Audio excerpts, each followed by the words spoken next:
Welcome back, Tesla Nation. In today's episode, I'm going to talk to you about solar and how the process I went through to pick solar. Okay, so first, I want you to think about some questions I'm gonna propose to you, and in answering these questions, hopefully you don't fall to go through the pitfalls that I went through. Okay, so first you need to ask yourself the question of why do you want solar? Now, do you want for because you want to help the environment, you want to save money, you want to go off the grid, whatever the reason may be, ask yourself why you want to do it. Okay, for myself and my wife, this went back a while. um, I believe it was in the 90s when there's a company called Enron. I don't know if you guys are still familiar with that, but a company called Enron. It was an energy company that basically pretty much defrauded everybody out and what is it? Manipulated the market to increase the rate to electricity. So in California, we used to have these things called rolling blackouts where there wasn't these artificial manipulation where there wasn't enough energy supply. So they used to roll each community. They would shut down the power. So it's like you go through your house and you turn off each light in your house. So that was pretty much what rolling blackout was all about. So that was one thing. Okay, I didn't want to be under that dependent on a company for energy anymore. Number two was recently our utility company this past year. We signed up for something for a discount where they connected our AC to a controller. So what happens was that when they need power, they would shut off our AC. Now, before it was like, they told us it would just won't be once in a while or maybe once a week or once a month or whatever it may be during the summer month, right? But this past year, my one day they turned off our electricity from 2 to 9, and it was like 100 something. So finally, we said enough. So for us, that was the reason why is that we want to be able to control our own energy, and that's why we made that decision. Number two decision was that I think at this point in time, the battery technology and the solar technology has merging, and I think it's at the right time for it to merge and to take advantage of the system being mature at this point. The technology, the hardware, the software, everything is starting to merge and starting to get better and better. And I know it's just going to continue getting better. Okay, so those are the reason why we decided to go with solar. Thing you want to take a look at, okay, is that which company you go with. There's so many out here in California. There's so many. They're popping up everywhere. So of course, I have a Tesla, so I decided to go with Tesla.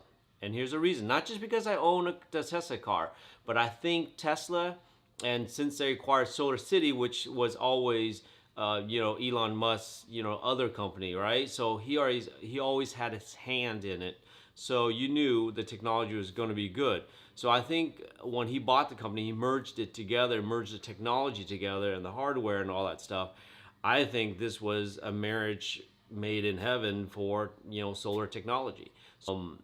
Because all the other companies out there, sure, they might be a little bit cheaper. They might be can get you this panel, that panel, this and stuff. But I think the marriage was what we picked. Now, there's nothing wrong with all the other company. Sure, they're putting up solar panel, and I encourage people to pick whatever company that they decide to go. For us, we just thought, hey, we got we got a Tesla, so let's try to merge everything together. We got a Tesla Model S, so let's merge everything, make it user friendly. One thing, it's just like I kind of equate it to like owning Apple, right? First, I've never had an Apple product before ever, right? I always had PC, way back, and then I got an Apple iPhone, and Apple's known for the user interface, right? So then it became, I got X, Y, and Z product along with it. Some of you out there can relate to this, right? So you buy one thing, and then Apple has, people buy Apple because of the user interface. They make it so seamless, so easy. Okay, and some of you might disagree, but I think majority can't agree on the user interface Apple rules. So I kind of equate with Tesla compared to all the other solar company out there, is that I think they put together multiple product, put it together in one package that basically now is mature and integrated and work well together. Okay, so that's why we chose Tesla, but I encourage you guys to look around and make a decision for yourself, but that's the reason why I chose Tesla. It's for the integration and the user friendly. Okay, now number 3, we decided to do the solar and the battery, and the battery is what's really important to us to make decision on what to do, because that nighttime usage for the battery is very important. You build a system that's enough for you to use during the daytime, right?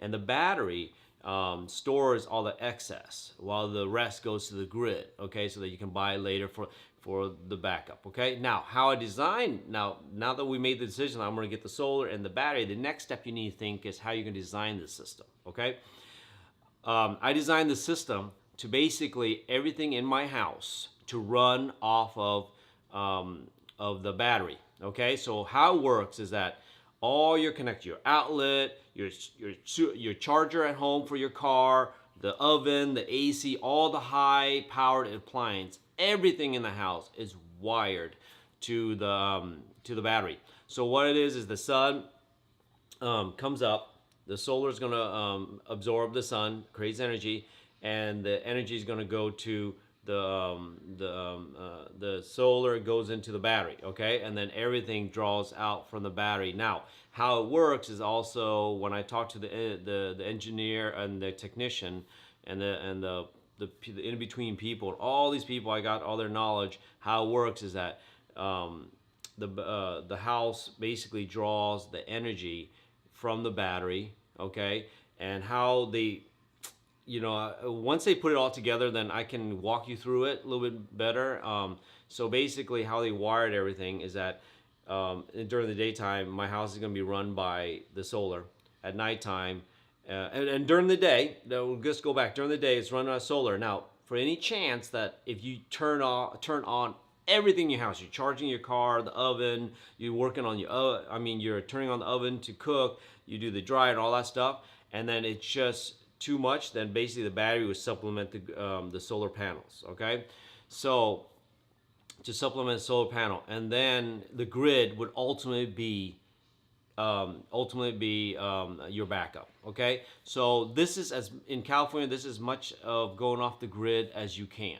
Okay, because we have a law here that you can't just disconnect completely from the grid, because you always have to back up. But this is probably the closest you're going to get to going off the grid. Okay, so remember, you need to design how you want to run after you pick your solar system and your battery. Then you got to design how you want it to run.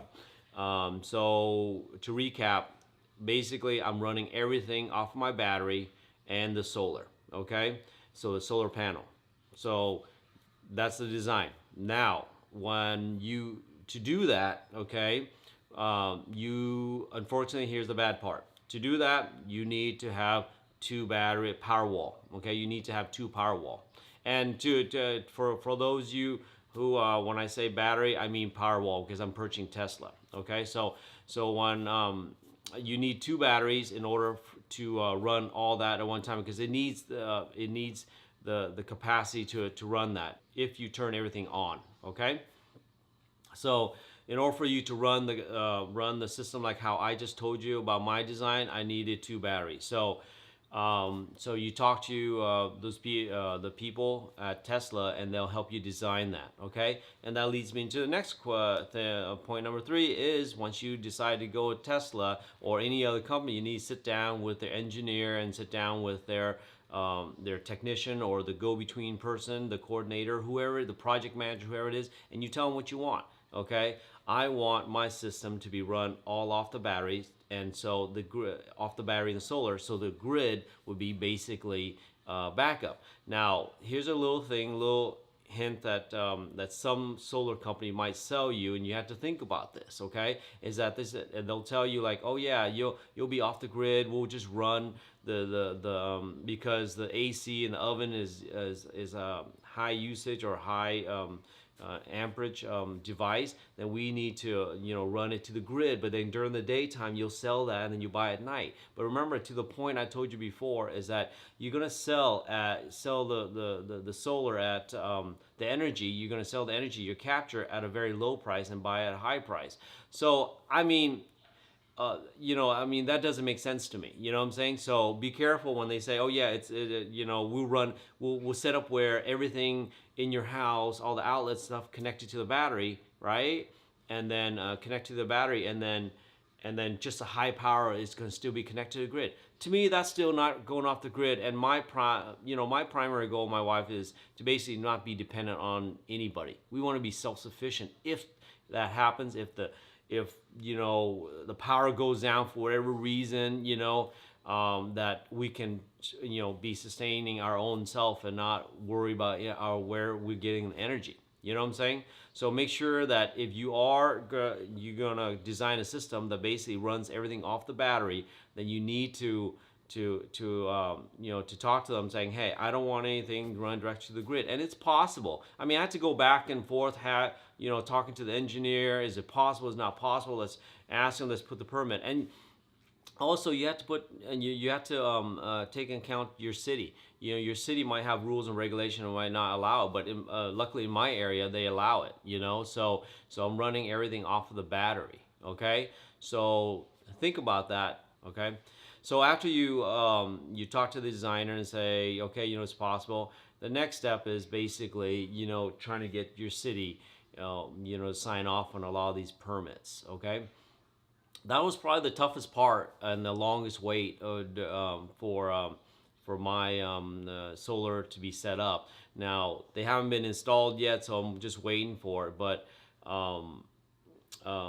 the process getting to it to get us a date to install and set up and all that took a long time, and so be patient with that. So just a little warning that you might have to wait, and it's not really Tesla's fault.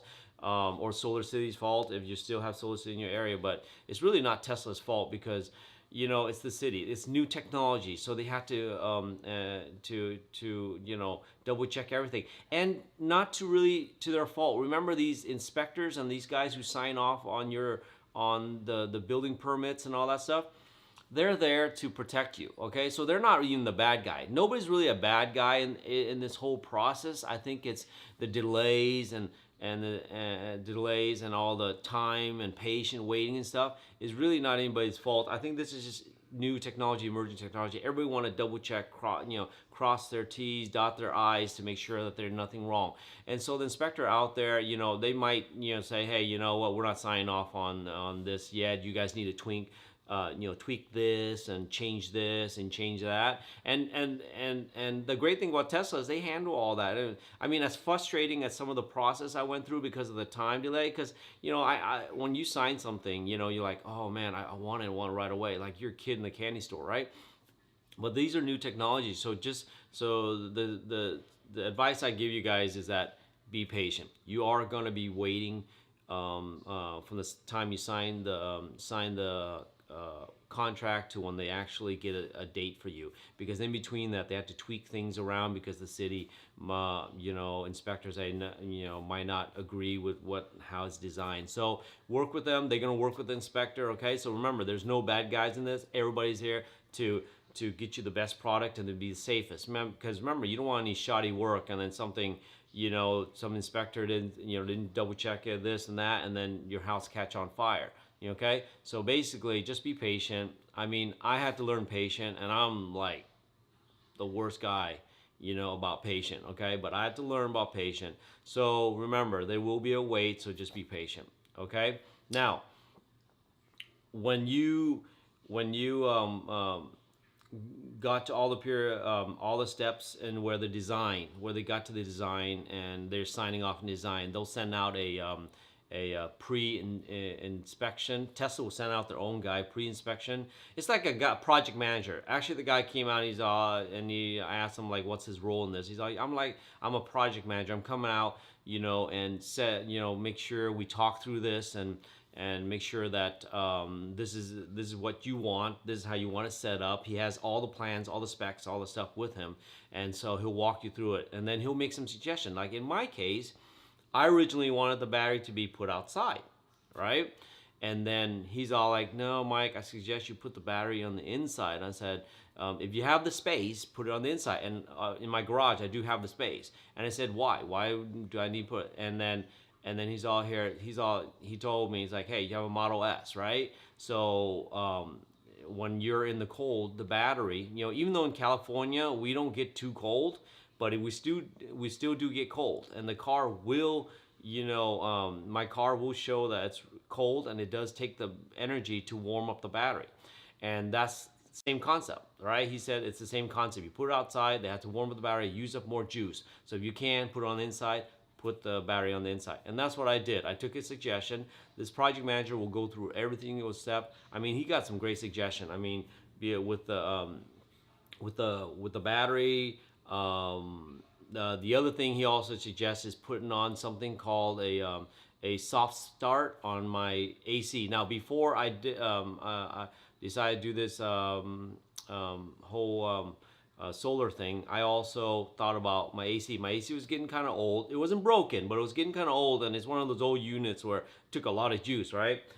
So I was lucky. My neighbor down the street, Ron, he basically owns a AC company. So he helped put in a new system for myself. So it'll be more efficient, and it'll be the new technology, the latest technology, where the motor ramps up, but then it pumps down slow. It's variable speed and all that. So basically, it takes less energy. Basically, okay. So I got that, but despite all that technology, the project manager still recommended I get a soft start device put onto my AC. And I'm like, well, what's a soft start?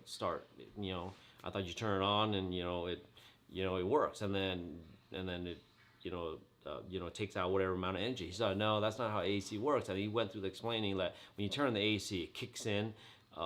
It draws a lot of energy to kick in to start the motor, and then what it does is then it's like a split second, and then it drops it down. Okay, now that split second spike he said is not really good for your battery. Okay, it draws like whatever 100 and 100. He looked at the spec on the thing. I'll make a separate video explaining a little more detail regarding that. But basically, he said your thing will spike up really high and then it will drop down to like 17 amps. Okay.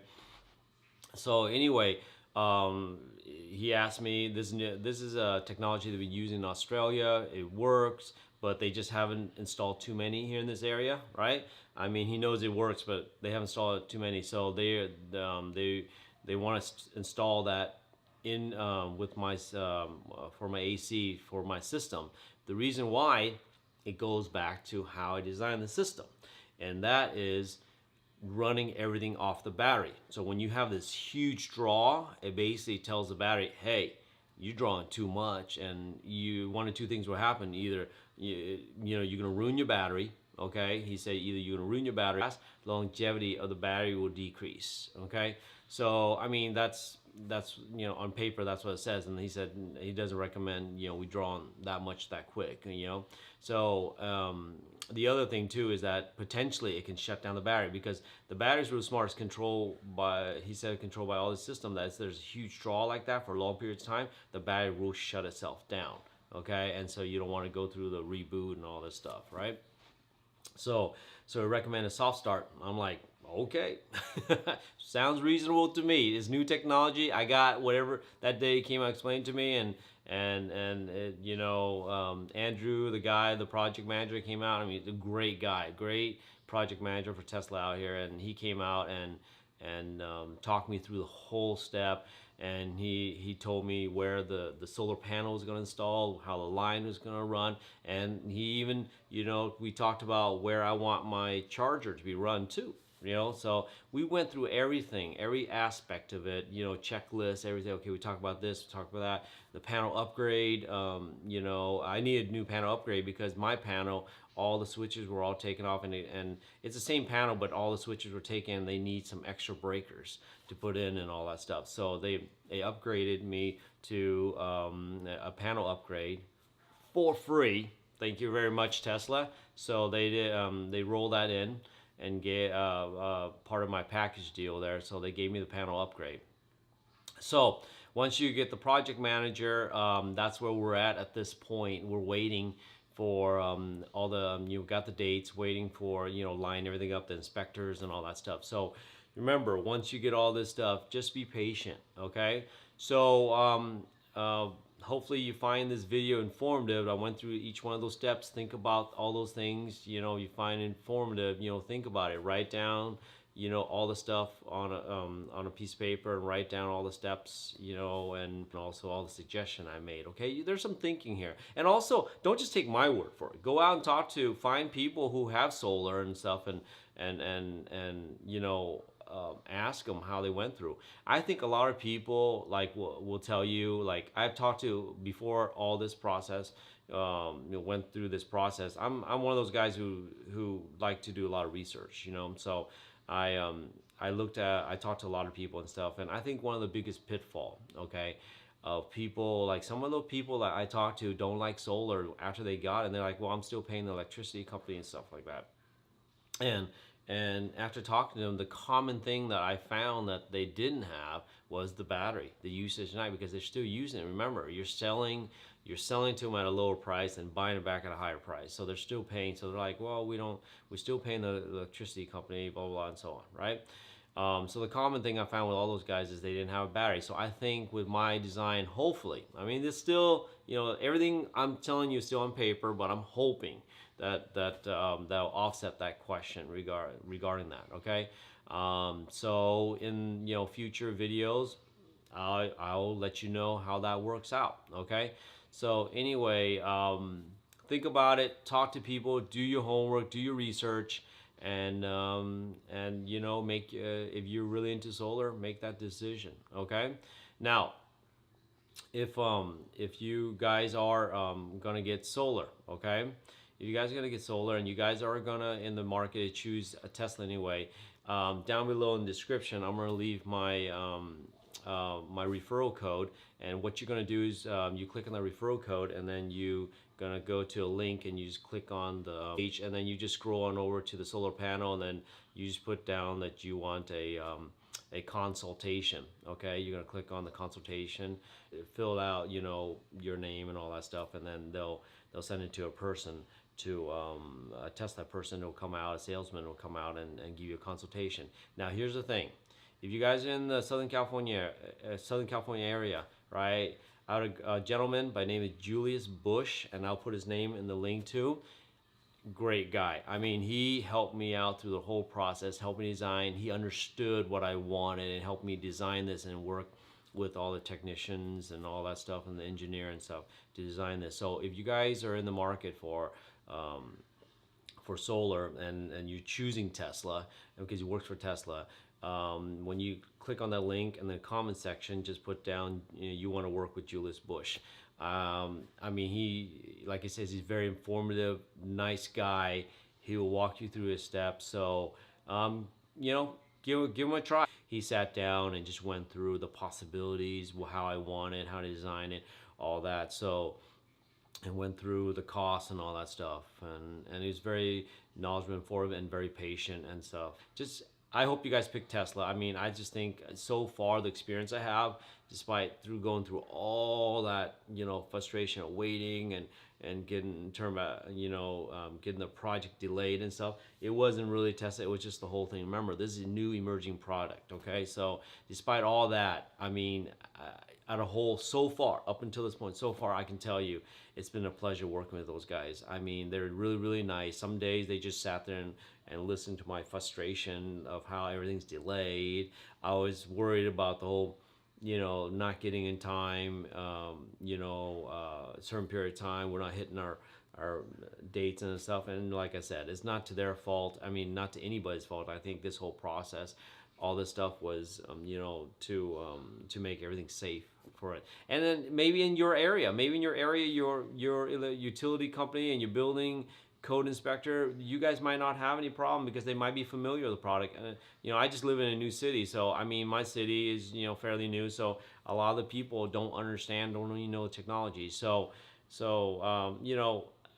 be patient, okay?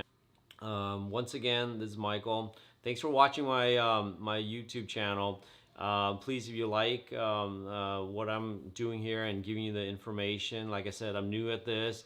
Hopefully, you enjoy this. You find it informative. Most importantly, the key thing is not just all the equipment stuff, but the information I give you, and hopefully you enjoyed it. And if you enjoyed this video, please click on the like button and subscribe. It'll give me, the more I see it, it gives me the drive, to take some time out of my my life to my work schedule, my busy work schedule, to do these videos for you guys and stuff. And I think it's an exciting time. I want to share all this information with you.